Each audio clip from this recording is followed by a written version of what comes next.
going on, Los Angeles? What is up, and welcome to the Rams Skinny here on the LA Football Network, live on the mightier 1090 ESPN Radio.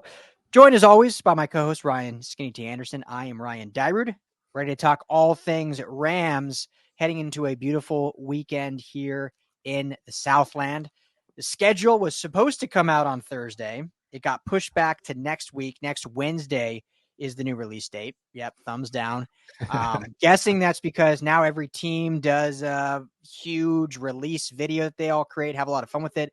Our guess is that a team, a few teams, whoever was probably not ready yet, so they asked for that to be pushed back. No idea if that's true or not, but that's my guess. So next Wednesday will be the official schedule, but so because we have some time to lead up for that, today we're going to talk about the 5 games we are most looking forward to in the 2024 season. I mean, we're excited for all 17 games, but these 5 stand above the rest. So we'll get all into that. But first and foremost, Skinny T, what is up, my good friend? How are you doing today? Oh, I'm doing pretty good, man. I had a brainworm of that 30 NBA players that could just hop right into the NFL. And I was trying to think of an equivalent for us, and I was thinking, who are the best two-way writers / podcasters in the game? And I didn't get very far on that one, but I was just trying to think of something that would relate to us. I'm always trying to think of how NFL football and sports in general relate to just everyday life. And, there's I don't think there's a lot of great podcasters or media personalities also that are also great writers as well. This is true. Yeah. Usually it's one or the other, right? Very rarely do you see, I don't say very rarely, but yeah, it's not always crossover. So you got your Peter Kings, your Tony Kornheisers of the world, but few and far between. Yeah. Schrager, some of the athletic people obviously do both. It kind of stops there. It's funny because I know now on the USC beat and some of the others, it's like those are all print journalists, and it's like the podcast space is very different to them. It's a different world. It's when I talk about we do both, and it's like, oh wow, what's that like? So yeah, it's a very different thing. Well, I started off as just a writer for the LAFB, if I should say just a writer, but very, very happily so. And, spent several years honing that craft before hopping on here. And you can attest to this. I've come a long way. Yeah, I'm in a very, I think it was just a lot more with everyone, nerves when you start and okay, what's it going to be like? And now you're just a natural. You were born to be a podcaster. I'm getting better at it. I'm still a writer at heart. Which is I'm great. constantly editing in my head while I'm talking, which doesn't make for the best radio, but I'm getting better, and that's all I expect of myself. I think you're great. So, but hey, we're always, like Matthew McConaughey says, right? You're always chasing yourself 10 years down the road. So you're never there yet. But anyway, quickly, show is always brought to you by our friends over at BetOnline. Head to betonline.ag today. Use our promo code BELIEVE. That's BLEAV. Gets you a 50% welcome bonus on your first deposit. Plenty of fun stuff to bet on with the playoffs, NBA playoffs, NHL playoffs. Obviously, baseball's going on. Dodgers are a pretty easy bet right now. But playoff is, that's where the money's at. Or you can bet futures. You can bet Rams futures. We talked about it last show. What we say they're middle of the pack right now in Super Bowl odds. Yeah, like that. Yeah. I can't remember. I think plus 2,500. I want to. No, that seems way too high. Or way too 1,100. I think I saw. Yeah, I don't know. Remember. But there was last episode. I saw an interesting one as Jared Verse as defensive rookie of the year. That might be a tasty one for you bettors out there. I like that. Or which maybe we could talk about this too. We were going to talk games, but we'll see how the show goes. But CBS came out with their QB rankings, or one of their analysts did, not the entire network, and put Stafford at 16 in his rankings. Yeah. So if the betting world is in on that, then those are some tasty odds. I'm picking Stafford for MVP if they were going to put him that low. Yeah, I mean there was a time that I think Stafford was a legit MVP candidate last year. Oh yeah. 100%. Definitely the later part of it. There's some quarterbacks that went crazy last year, so I think he got a little overshadowed. But 16th is just ridiculous. We have this conversation every year, and then he goes out there and he just plays phenomenally. He's tough. He's accurate. He's He throws the ball down the field. He wins games. It's and the big distinction between last year and maybe 2021, let's say, is he didn't really cost the Rams any games, whereas in 2021 there was a couple games where he threw some bad interceptions that flipped those games in the favor of the opponent. But last year he was lights out. Yeah. Oh yeah. I think he was better last year than his Super Bowl year. Obviously his numbers were a little higher, but as you mentioned, there were some costly mistakes. And last year he was running that offense and running this team. And yeah, I just do not understand it, especially if when you look at, okay, we'll go down this little tangent. Why not? So yeah, betonline.ag, promo code BELIEVE. Tell them the guys the Rams going to sit you. But when you look, and we're not even going to get into the fact that Brock Purdy's 2 or that CJ Stroud, who I think had a phenomenal season, but putting him at 5 already after 1 year feels a little rich to me. But maybe that's just, I feel like you need to prove it more. Jordan Love, again, 10 after, his one good season. But here's the real kicker. Like, okay, let's pretend that their reasoning was, well, Stafford's up there in age, maybe he just doesn't quite have it yet for the young guys. But the fact he's 16, they put Rodgers at 11, who's coming off an Achilles injury, didn't play more than 3 snaps last year, and they put him 5 spots ahead of Stafford. Like, it's, the disrespect is unreal. I don't get it. Yeah, and it's fine. He's going to go out there and do the same thing again this year, and he's going to look great, and he's going to have an even better running game that's going to complement him very well, take some pressure off his shoulders, so he's going to look even fresher and more accurate and more fierce heading into 2024, I feel like. Yeah, exactly. And like everyone, as we know, these don't matter. This is some analysts. So it's like, it's just to, get the conversation, get these fun beer debates, these fun bar debates going. But it's just, it's shocking to me if you watch football that this guy, you don't say this guy's top 10. Like, I don't get it. Like, I'm looking at the list again and all this. I'm like, I don't know how he's not top 10. I mean, Kirk, they have Jared Goff, Tua Tagovailoa, Kirk Cousins, and Trevor Lawrence all above him. Even those 4, like, what? And then obviously we met Dak Prescott. Like, Jalen Hurts is one I have a hard time with. Yeah, I'm always up and down on Jalen Hurts because there's sometimes you're like, yeah, and there's sometimes like, it's because he's always up and down. I think we saw him when he had very good circumstances around him. He was able to propel that team to the Super Bowl, and but I mean, you take a few of those pieces away, and you get what the results were this year, which he did not look great. Yeah, exactly. So don't get it, but anyway, obviously. We believe he's top 10 for sure. I think he, as of right now, I'd probably put him 1 in the NFC. When you look at, Jordan Love, as I alluded to, need to see it again. Yep. Jalen Hurts, need to see consistency. Kyler Murray, need to see consistency and health. Brock Purdy, I think is, he's shown quite a bit through now a season and a half. I just wouldn't put him above Stafford yet. I think he's a really good quarterback that's proven that he can actually play, but I'm not putting him above Stafford yet. Yeah. Dak, no. Kirk, I like Kirk Cousins more than most, but no. So I don't know where these. So you're basically at that. You're saying there's every single AFC quarterback is better than Stafford at 16, which is wild. Yeah, right. So yeah, you can't have that. Yeah. No. The Brock Purdy conversation is interesting because he's got probably 4 All-Pro receiving weapons around him. Yeah, and a great O-line. And and then and the Rams have good receivers, Cooper Kupp and Puka Nacua, nothing to sneeze at. But like that's a stacked offense. That's just like you can stick 30 of the 32 quarterbacks in there, and they're going to do just fine. Yeah, exactly. And that's, I think, what you got to see with quarterbacks is what they do in adversity. And I just don't think Purdy's been around long enough to have to deal with it. Like he had that playoffs last year where, obviously first half of the Lions game comes back. The Packers game was kind of an up or down game, and he had that game when drive didn't play well all game, but play when it mattered most.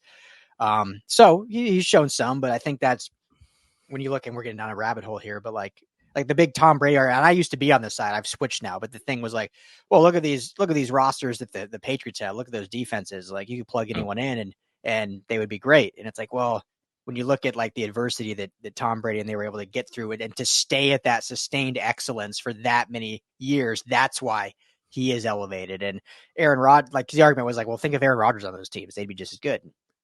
maybe, but you don't know with his personality and the differences of opinion. Like I'm not saying he's not a great quarterback talent, but anyway, that's a whole different story. So I'm trying to say is Stafford's been through adversity, has shown that he can get over the top and lead his team through that adversity.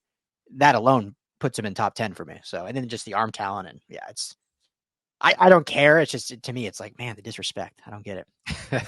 Yeah. And, like I said, we'll take it. It's who cares what CBS thinks is Matthew Stafford? It just creates good conversation, and we can feel like we're right. Yep. And okay, here's the last thing I'll say, I promise. Yeah. Of all 15 guys ahead of him, only 2 have a Super Bowl ring. Pat Mahomes at 1, and then Aaron Rodgers. All other 13 quarterbacks, no Super Bowl ring, and Stafford does. So there's another disrespect checkbox. Like, come on. There we go. Yeah. Come on. He's gonna fuel. It's gonna be fuel for the fire. Yes, MVP. So all of that to be said, put that MVP vote on Stafford at BetOnline. So there was your nice long justified promo read, if you will. So all right, 2024, the season is coming up, a couple months. Okay, well, sorry, got to backtrack a little bit again. So for radio, we're going to get cut a little short. So you have to come watch this show on LAFBnetwork.com or on the Rams LAFB YouTube page. So I already know we're going to go well over the 21 minutes having this conversation, but got to at least mention real quick, Ben Skowronek, initially released, it was reported, then ended up being traded for a late round pick swap with the Houston Texans. So thank you for your service, Benny Sko, but your thoughts on him no longer being a Ram? We kind of thought it was coming. If you listen to our last episode, we kind of predicted this, but I don't know if we predicted it would happen 2 days later. Yeah, I didn't think we'd see any movement right now in this kind of downtime, but it was obvious that, I think with the additions that they made in the draft, in the undrafted class, so Jordan Whittington, first thing I popped into my head when I found out who he was this profile is Ben Skowronek. This makes Ben Skowronek expendable. Yeah. So, and you think about Drake Stoops in there as well. Kind of, is he a replacement for Tutu Atwell? Are they going to move on from him as well? I'm not predicting that quite yet, but it's been on my radar that Tutu Atwell doesn't really have a role on this team.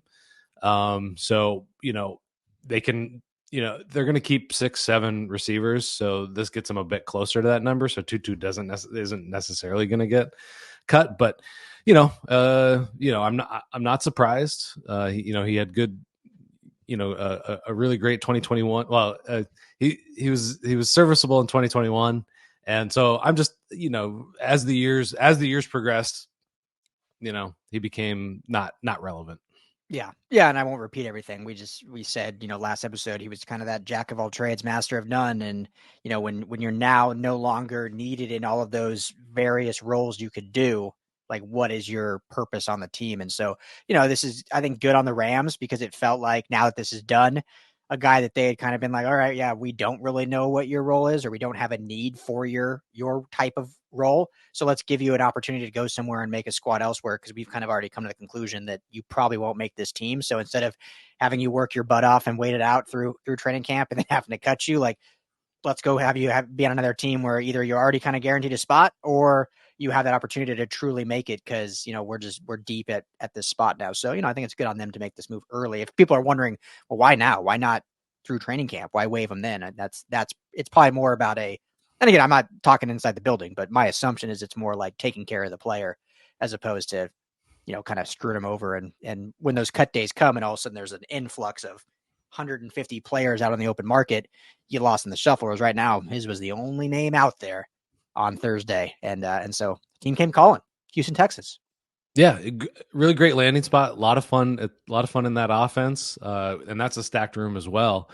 So I hope he finds a nice roster spot there. And just to kind of throw this out there, people don't really think of it like this, especially fans, but 53 people on a roster, each one of them has to serve a purpose. Yeah. If you're just kind of wavering out there, as in that unknown zone that Ben Skowronek was in, I mean, 53, it's not a lot of guys. Not a lot. And a lot of competition out there. So yeah, exactly. Yeah, So, don't hold on to any of these guys too tightly. Yeah, the Rams have proven that. They. I think they take care of their guys, but it's also they're one of the most like business organizations of like, hey, we're just when it's not right for us, we're going to move on. I mean, look at Van Jefferson, look at Cam Akers, look at Todd Gurley, you can go all the way down the line, and 2 years later, he might be right back with the team. So yeah, exactly. So I don't think they don't burn bridges. At least it seems like so. So Benny Sko going to hang out with Bobby Slow down in Houston. Bobby Slowick is their OC. If no one caught that, but anyway. All right, let's move on to the games. Yeah. 2024 got some good gems here. Again, schedule coming out next Wednesday. We'll obviously have a full recap of the schedule. We'll see what the Rams schedule video is. It was decent last year. It wasn't the best, but it wasn't certainly the worst. So we'll see how it goes this year. But we'll 5 games. Each have 5. Some of those are probably going to be the same. So, hey, if there's 3 of them the same, then we'll each have 2 more on top of it. But we'll give around 5 of the games we're most looking forward to. No divisional games. Obviously, everyone looks forward to the Niners and the Seahawks, and the Cardinals is a nice cheap game if you want to go to that. I don't think anyone ever has that one circled, but it's a nice cheap one to get tickets at SoFi. Sorry, any Cardinals fans listening. No disrespect. Frosty Rucker, former Cardinal, my guy. I'll let you start. Which game, man? I don't think these have to be in particular order, so it doesn't have to be like you're most looking forward to, but what's one of the 5 you're most looking forward to? Well, I'm going to start with the game I'm most looking forward to. It's the one that's out there and obvious, just hanging out there, just like a big old matzo ball waiting for us. This is Detroit Lions. The Detroit Lions fan base did not make any friends in the playoff loss, in the Rams playoff loss. Yes. Just earlier this year. So that just ratchets it up. The fan bases are going at each other. They don't like each other. There used to be a little bit of a mutual respect, just kind of a, hey, we swapped quarterbacks. We'll see how this is going. Rams get that Super Bowl. Detroit Lions are just surging. They're just a monster right now in the NFC. So I'm just, this is the game that stands out to me the most on this schedule. It's my prediction that it's going to end up being a Thanksgiving Day Rams game for Rams Lions game. The Rams haven't played on Thanksgiving Day since guess how long ago? Oh man, have they ever played on Thanksgiving? Since 1975. Wow. I can't even count back that far. How many years ago that was? I thought you were born in like 74. Shut up. Not that old. Just I turned 41 in a few days though. Oh, man. Oh, okay. Well, we're doing something. I forget that's coming up. But anyway, yeah. 1975. Great. That's a good prediction of that being the Thanksgiving game. Yeah, I agree. This is the one. This is the game, I think, on the marquee matchup with how the playoff, with all the storyline, obviously, of Stafford and that, but then just how the playoff game went. The fact that Stafford was booed. You have like the kind of you can call them cheap shot if you want, calls at the end of the game, Lions hitting the non-PI calls. The way that game ended and kind of how things transpired between the fan bases, but also between what seemed like the players, and even in the press conference after with Stafford being asked about the city and basically him just saying, yeah, I miss those guys in that locker room. And, he could tell he was a little, whether it's hurt or fed up or, obviously coming off a tough loss too. So a lot of emotions there, but yeah, it seems like this is could be becoming what was a mutual respect, as you said, now can become kind of a budding rivalry for however long Stafford's here in LA. And this game's in Detroit again, back in Detroit. So I'm curious, Skinny, how he'll be received, because now it's not a playoff game. I wonder if he'll get cheers this time around, because they made it past the Rams. They, won there. They made it to the NFC Championship game. Obviously didn't get to all the way to the Super Bowl, but I wonder if now there'll be that like admiration up in the playoffs, or it's just hatred now for Stafford from Detroit. Yeah, just kind of a side note about fan bases. It's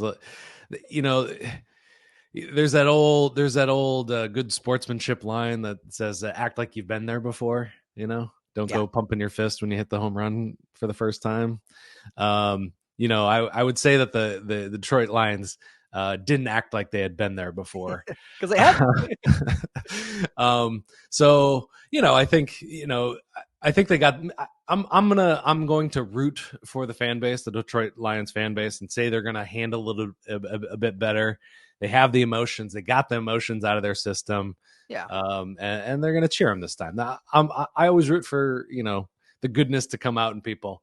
But as we've seen with fan bases across time and memoriam, they don't they don't meet the expectations. So, and they're sometimes rivalries cross lines, and people get hurt. Don't want to see that. But a great thing about sports is we're able to have these rivalries. We're able to get into heated Twitter debates, and it stops at sports. So if this is going to be a great rivalry for the duration of Stafford's career, maybe longer, I'm all for it. I think, we were talking right before here, I'm done talking about the 49ers and the Rams playing games. Like, I'm so bored with it. New blood. This is it. Detroit Lions. Love it. So if you're on radio, we're going to take a quick break. So make sure to go check out the Rams Skinny on the Rams LFB YouTube page or LAFBnetwork.com. Yeah, no, I totally agree. And it's when else would we be able to talk about the cities of LA and Detroit like feuding? Like, they're just so like different cities, not just in like weather and topography, but in just lifestyle and work style and like everything. They're just totally polar opposite cities. And now it's like there's this like rivalry between the two. And remember when we'll go a little longer on this, but Dan Campbell had that quote. Was it during the offseason? I can't remember if it was during the playoffs still or after, but like was asked about, and I'm paraphrasing, but was asked about Detroit, and he's just talking about like, yeah, it's different, man. Like it's blue collar, it's hardworking. Like, it's not like LA where you have the sunshine and the beaches and the palm trees and everyone out here took like huge offense to that. Like, we got hardworking people, we got this. Like, if I'm being honest, I don't think he meant it like that. Like, I think it's pretty obvious LA and Detroit are very different places. Like, yes, LA isn't all glitz and glam. Like, we know that. Like, there's a lot of not just hardworking people, but there's, struggle and poverty and strife. And just like any big city, LA might have some of the most out there. But it is very different than Detroit. Like, it's not the Motor City here. Like, it's not, we don't get negative degree weather. Like, it's just very different. But it was taken like that because this rivalry has been created. And there's now there's no love lost between these fan bases now, where it used to be like this, oh, cool, we got quarterbacks, let's support each other. And now it's just a clash. And I love it. Like, I love sports rivalries so much. Again, toe the line. We don't need any like violence or anything like that craziness, but a true like fun, heated rivalry, there's nothing better. And so the fact that LA and Detroit have that now, and if it happens on Thanksgiving in 24, we may be in Detroit for Thanksgiving. I don't know if my wife would love that, but just saying, we may be doing that. Yeah, it's just a short ride over to Grand Rapids, Minnesota. We could meet up with my family, and we could have Thanksgiving dinner. And there you go, don't you know? Yeah. Don't you know? Yeah, I guess we'd have to do it on the day after, a day before, or something like that. But yeah, no, I think you're absolutely right. The one thing I'll say about LA being a blue collar, hardworking town is there's a reason there's traffic from like 4 o'clock in the morning until 12 o'clock midnight. there's traffic constantly because people are going to work at all hours. Well, and I think like this, and that's what I think fired people up, which I get. I just don't think he meant it like that. But when you think about Hollywood and the glitz and glam, like, that's less than like 1% of LA. Like, LA is like, you got the shoremen, the longshoremen, which are like work their asses off. Obviously, you got the flower district, you got the fashion district, you got, obviously all of the Inland Empire, you got all these different like coexisting diverse communities that are, construction, all these different types of bases. And so I think when people hear that, they're just like, wow, the rest of the world just assumes we all like surf and drink and watch movies all day. Like, no, me and you do, but no, I used to surf. Oh, really? I didn't know that. Yeah. When I moved here, I was like, I got to learn to surf when I moved to LA, but I haven't surfed in a decade. So anyway, I like to be by the water or on the water, not in the water. Yeah. That's my motto. Well, but okay. Last random story, surfing. I've been surfing probably 6 months out here. One of my first college classes at Long Beach State was a surfing class. That's how I know I was at the right college. Nice. I go to a school called The Beach, and I literally have a surfing class for credits. This is amazing. So I'm out surfing, kind of learning, and I'm sitting out there, and all of a sudden I see this fin pop up. Freaked out, like within 5 feet of me. I'm like, you've got to be kidding me. Like, I just started surfing, just moved here, and I'm literally going to get attacked by a shark. And then luckily, like within seconds, I saw another fin and then another fin. So it's dolphins. So then it's like cool. I was like, oh, there's dolphins right here. But the sinking of my heart in that moment, one of the most terrified I've been. You just see that fin and all right, that's it. Well, this was fun. This was a good time. But yeah, number one fear. Yeah. Getting eaten by a shark. Yeah. So anyway, all right, game 2. Am I up? You're up. All right, second game. They have a really fun schedule. I think they're away schedule for those wanting to travel. A lot of fun games to travel to when you look at these cities down the list. I won't give them all away yet because they're going to be online. But for my next game, I'm going to go with at home the Buffalo Bills. A lot of good home games. So I mean, their schedule really, there's not a game that you're like, oh, that's kind of a lame game. But you look at the Bills, what they did at our building in SoFi the year after the Super Bowl to open the season. Von Miller had just signed with the Bills, scorning the Rams, if you will. And then they just smoked us. What was it, 31-10 or something like that? Yeah. Close to that. They smoked us. I mean, it was never close. And so I think being able to get that redemption, obviously they're a good football team. I think they've lost some. They traded Stephon Diggs. They don't quite seem to be that Super Bowl favorite they were 2-3 years ago. But still got Josh Allen. They still got talent on defense and whatnot. So I think getting that redemption back at home, and I wouldn't be shocked if this is the home opener. Like if they just do it again after the last one. I mean, that wouldn't shock me either. So luckily it's at home regardless. They don't got to go to Buffalo in the winter. But this should be a good one. Yeah. I have that up here just for the exact same reasons, just to get a little bit of redemption, just because, I remember we were doing a podcast, I think, about before this game, like a preview of the game, the 2021 or 2022 game, Super Bowl champions opening the season Thursday night. We thought, I was thinking it was going to just be like a back and forth haymaker fest, just with these two powerful offenses. And this was the first signal that we got that 2022 was just going to be an awful Rams year. Yeah. Nothing went right that season. Nothing at all. They wanted to get Von Miller. They wanted Von Miller back. They didn't get him. That was the first big thing. We think Allen Robinson's going to go in there and he's just going to change. He's going to add this new high point catch, contested catch ability to this offense, and none of it happened. And this was the first one. So I think it would just feel like a nice exorcism to get all of those bad 22 juju out of the system. And great having them back at SoFi Stadium as well. You never want to go to, who wants to go to Buffalo? I mean, I would love to actually visit Buffalo in the summertime though. Yeah, Buffalo in the summer and fall. Like I haven't actually been to Buffalo. I've been to Rochester, which is like an hour and a half from Buffalo, and it's beautiful. I mean, the scenery there is unbelievable. It's the trees is beautiful. It's not too cold yet, but if you got to play there in November, December, yeah, get me out of there. No thanks. Confines of SoFi sound great. So, all right, so we're 2 for 2. We just got the same 2. So you're up for 3. We'll see if we got the same third one or we switched up at all. So I'm going to stick in a similar vein as redemption games, but I'm going to go with the home game with the Green Bay Packers is my next game. So last time they faced them was just last year. This is actually one of the great rivalries, I think, for the Rams is going against these Packers teams. Hasn't gone well though. I think they've lost 4 out of the last 5 games against the Packers, if I'm remembering that, including a playoff game where they were bounced from the 2020 playoffs, I think. Yep. But last year's game was kind of the nadir of the Rams season, the very bottom where everybody was. This was the question mark of like, what is happening with the team? They're 3-6. Stafford's hurt. Kyron Williams is hurt. Nothing's clicking quite right. Some fun stuff, but on the whole, it's a 3-5 season at that point, and they go in and they just get 3 points. I think they scored. Yeah, 20-3.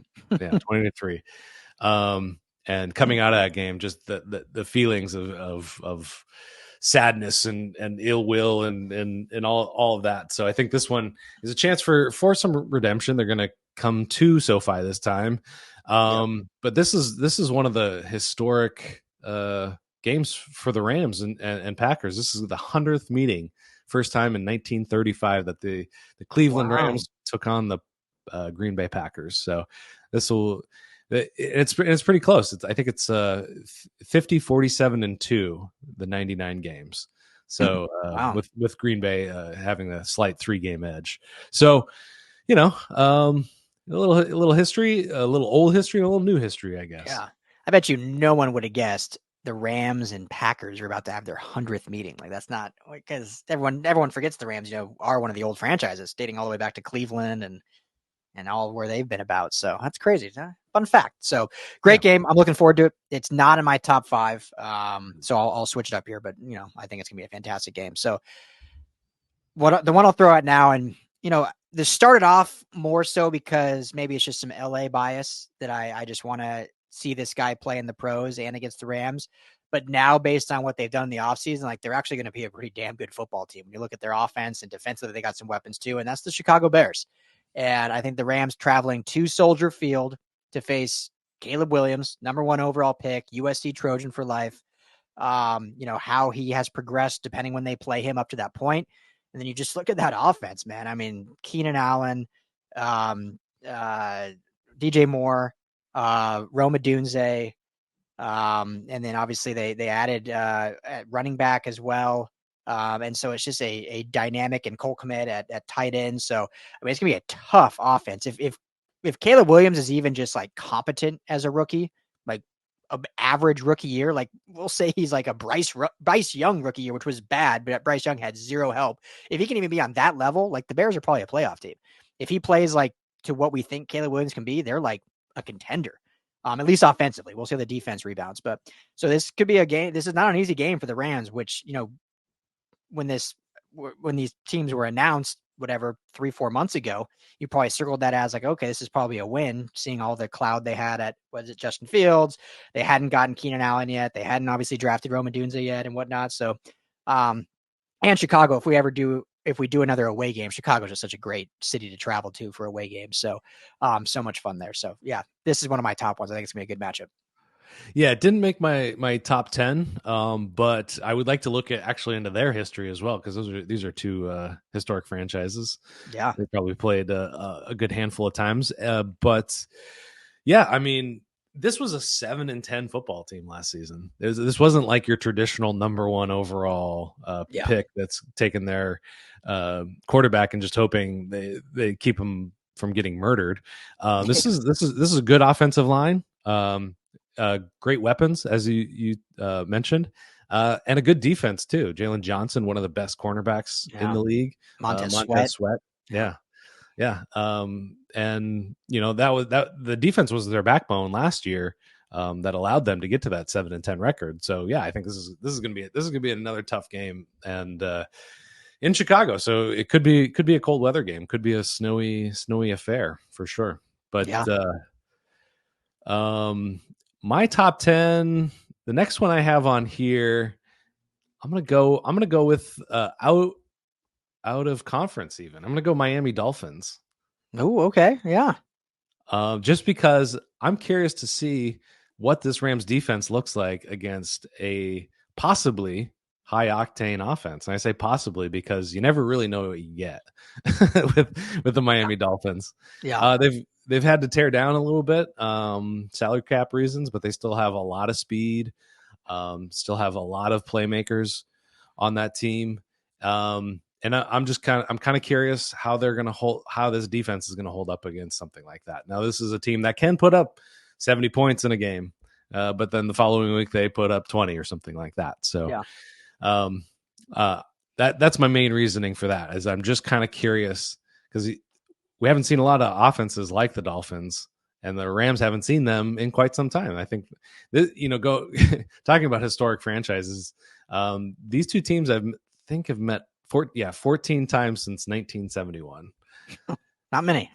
and once in the McVay era, once or twice. I can't remember. Once, wow. I think. Yeah. No, this is in my list too. for basically everything you said. We just talked about Chicago and their offense, but we don't know yet what Caleb Williams will look like. Like if he's what we think he's going to be, then that's one of the top offenses in football potentially. We know what the Dolphins' offense can be. We like you said, they lost a lot of pieces on defense. And we'll see what they kind of truly look like as a full football team. But we know this offense is going to be high octane. We know Mike McDaniel and his kind of mastermind offensive strategy. You already have Tyreek Hill and Waddle, and they add OBJ. He's not the old OBJ, but his return to LA. We know how much he loves Sean McVay and the Rams, so he'll be going up against his squad. And he played pretty well when he played against them last year for Baltimore. So so there'll be that, and obviously they have A-Shane and the other guys on that. And Jalen Ramsey returned to LA too. I mean, Jalen Ramsey is still there, and he'll be back in LA. So great game. And you mentioned the offense, and this is like, I hope they don't play them early on in the season because there's so many question marks in this Ram defense. I know we keep harping that, but you want some time to like fill out like, okay, what are our strengths on defense? Like, how are we going to be able to approach and attack teams? I mean, football's a chess match, and like, okay, how are we going to slow teams down? If you got to play the Dolphins like week 1, 2, or 3 with this brand new upstart defense with all these new players, with all these new coaches, like that's when you could have those 70-point games like Denver had against them because everything was so new and they were just not on the same page. So I hope for that sake, the Rams get the Dolphins late in the season when they've kind of settled down and figured themselves out, because it worries me if they got to play them early to slow them down. I think the Rams offense will be fine, but I don't know about this defense slowing them down too much. I was listening to a bit of an obscure NFL podcast. It's called the Home and Home podcast, two former scouts, coaches, talking football. And the Chris Shula slander on that show was like at 11. I was like, oh, wow. I was shocked. I was like, you and I are a bit, on the skeptical side. We're like, let's see, what this looks like. Yeah. And I've heard people say positive things. Cam Lynch, a big fan of his, but I've never heard anybody just take such a shot. What were they saying? Chris Shula's the Nepo baby. He's just a buddy of Sean McVay. There's not, just the cheap shots, and these two guys I respect a lot. They're actually on our list of people that I'd like to get on the show, and we can hash this out with them. There we go. But yeah, really, really smart football guys. But I just don't know if they, we'll see, I guess, as I like to say, we'll see what happens in the season. But who are we talking about now? Okay, so I'm on to my fourth because we both agree there. So, no, that would be fourth. So the fifth and final one. And then if yours is the same, or if you have another one to throw out there. So I will go another home opponent. Hopefully another redemption after losing last year closely. And that's the Philadelphia Eagles. Just another NFC contender, another playoff team. A lot of interesting storylines with them. Obviously, Nick Sirianni and his kind of up and down regime last year as head coach, but then moving on from both OC and DC and bringing in new blood there to run the offense and the defense. Jalen Hurts, we talked about at the top of the show, kind of an up and down quarterback. Like, how really good is he? Is he like a great quarterback, or is he just a very, very good quarterback that can have great moments, but is not a full-time elite QB? Their weapons, obviously, A.J. Brown, Devontae Smith, they're great. But it all comes down to quarterback and what they're able to do. And defensively, they have dudes. They definitely have names, but that defense was not very good last year. And so what would they look like with new DC, which I'm drawing a blank right now, who they hired as their new DC. So I'll double check that maybe while you're talking, or if you see it before I'm finished. Go ahead. Did you find it? Yeah. It's a young man named Vic Fangio. That's right. Vic. That's right. And Kellen Moore is the Kellen Moore is the OC. I forgot they got Vic from Miami. So yeah, Vic Fangio, who, obviously tremendous historic DC, hasn't had the success later on after kind of being with the Broncos and the Dolphins, but we know how good he can be. And Kellen Moore, I'm still not sold on Kellen Moore personally. If I'm just being honest, but I think he'll be better than maybe what they had last year. But still a great game. There seems to be another kind of interesting clash between LA and Philly when you look at cities that are just very different, but also very passionate about things. And there seems to be a brewing rivalry there. Obviously in other sports, I think there's some rivalry stuff, but In football, it seems like Rams and Eagles are starting to kind of, there's been a budding rivalry dating back to obviously Jared Goff and Carson Wentz going 1-2. And it's kind of grown since there. And obviously two of the greats who are maybe the two in terms of just all-time clashes are both retired now, but an Aaron Donald and Jason Kelce going at it in the trenches don't have that anymore. But I think that culture and that vibe kind of spills over, and then the cities kind of feel it. Same thing. There's just not a lot of respect for LA for what like we're known for. And so this will be a fun one. I hope this game comes early because I am on a Philly is going down.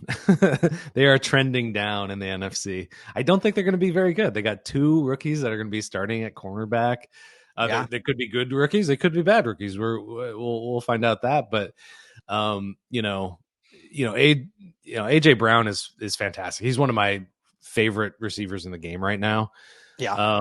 You lose Jason Kelce, perhaps the best center of all time. Yeah. The defense was not good last year, not as good as they were the previous season where they made the Super Bowl. I don't see them. I don't think Bryce Huff, Milton Williams, I'm not super impressed with this. So I'm hoping it's early, and I hope the Rams come out and just boat race those guys and make a statement. Ooh, I love it. Well, I mean, they should have beat him last year. I thought they played well until like the very end there, but so we'll see. So is that in your top 5, or you have another one to round it out for your top 5? That isn't my top 5. I'm going another. This isn't necessarily a redemption game, but I think it's going to be a lot of fun. I think this is the first time the Rams are going to New Orleans since the blown call, pass interference call that sent the Rams to the Super Bowl and sent the Saints packing. And the Silverdome, the Silverdome is notoriously loud and raucous. Yeah. And so I hope for the sake of this game that the Saints fans still hold that grudge. Oh, they because will. It will be a lot of fun to go to the Silverdome and see that kind of crowd and watch Matthew Stafford shut them up. They will be. Because I don't think they've been good since. That was kind of the beginning of their like downfall, and then obviously Sean Payton retired recently. Shortly after that, Drew Brees retired. That's right, because they played them there in the regular season, but I think that was before that game. It may have even been the same season. I thought it was after, but this will be their first return since then. And that was on my fringe anyway, just because going to New Orleans is such a fun. I went to a Broncos Saints away game there, and probably a little different. Like the crowd was very welcoming when we were there. Like this whole city, it's fun. I think I told you this before, but like every week for the game, basically the city as a whole, but more specifically Bourbon Street in that area, almost turns into a mecca for the away fans. So I was there for a Broncos Saints game. So the whole street, they had orange and blue flags up. All the bees they were giving out were Broncos, orange and blue. They had like flags saying like "Go Broncos." Like they know it's tourism, right? So they're appeasing to like the away fans. So it's such a fun environment to be in. Like you're away, but you kind of feel like you're home a little bit. The people there are just so nice. The food is great. The stadium is unbelievably loud. It gets so noisy. So regardless, it's a great place to go. I think it will be a little less welcoming because of the history here and because of what happened. Even though it was, some time ago now. But I think there will be some love lost there. The reason why I didn't have it in my top 5 is because I don't think New Orleans is going to be very good with Derek Carr and who they have. I think they're probably going to be a pretty bad football team. But in terms of traveling to a game, there might not be a better one on the schedule than this one, just because of the way the environment and the fan experience. It's second to none, I think. Yeah, we've always been threatening to take this show on the road, and you've mentioned Detroit and Chicago. We may be living on the road this year. Shoot, they play in New York also. Like, it's always fun going to New York and Rodgers at the Meadowlands. Like, there's a lot of good games on this schedule. Like, literally, the only 2 bad games are Arizona when they play the Cardinals. Those are the only 2 games where I'm like, Yeah. Well, the Vegas game is an outside one because there's nothing like sending Raiders home Raiders fans home unhappy from SoFi Stadium. I was there for the game, for the Baker Mayfield comeback game. I saw a fight between two Raiders fans. They were both women as well, which, fan fights is one thing. Women fan fights, I mean, it was going down, and we caught it live on Women Raiders. Yeah, we were live doing a recap, and you were like, "Oh, they're fighting right there." Yeah, I remember that. But they were the loudest, most annoying fans in SoFi that I've ever witnessed personally. SoFi has got the reputation; it's there for a reason. There's lots of away fans that show up to the games. It's not a bad thing. We'll flip it. We'll flip it one day with the help of LAFB. We'll get more fans in there. But it was so satisfying to watch them leave SoFi.